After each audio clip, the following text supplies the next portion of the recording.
point focal foncier du CNCR, mais je suis porte-parole des leaders du cadre de réflexion et d'action sur le foncier au Sénégal, le CRAF.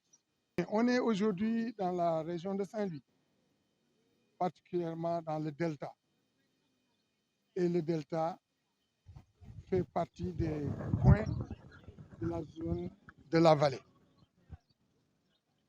Alors, le CRAF, depuis 2010, travaille autour du foncier,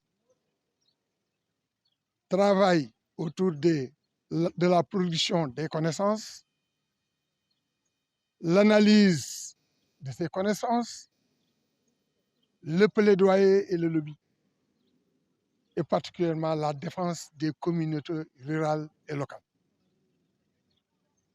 Le CRAFS a travaillé aussi avec les autorités sénégalaises dans le cadre des différents projets de réforme foncière. Nous avons senti exactement que ces projets n'ont pas abouti. Alors, du fait que ces projets n'ont pas abouti et que nous avons senti qu'il y a des réformettes qui se passent au niveau national, nous pouvons donner l'exemple des zones économiques spéciales, des agropoles, beaucoup plus de tentatives de réforme qui se mènent au niveau national. Et souvent, ces actions ne sont pas réellement à la portée des communautés locales. C'est des actions qui viennent perturber nos conditions de vie et nos conditions d'existence. Nous avons dit, écoutez, on a discuté, on a déposé à travers la Commission nationale présidée par Feu Moustapha Souran un document de politique foncière au niveau de la présidence. Ça n'a pas fait long feu.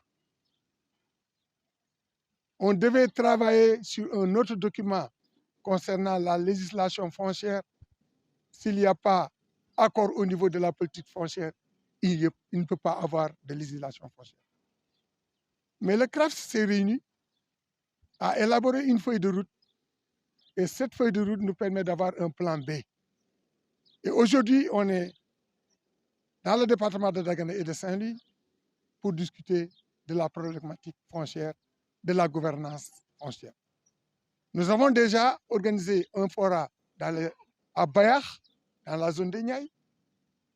On a organisé aujourd'hui dans le Delta. Nous allons continuer à organiser des forats dans toutes les zones agroécologiques du pays. Mais après ces forats, nous allons organiser un atelier national.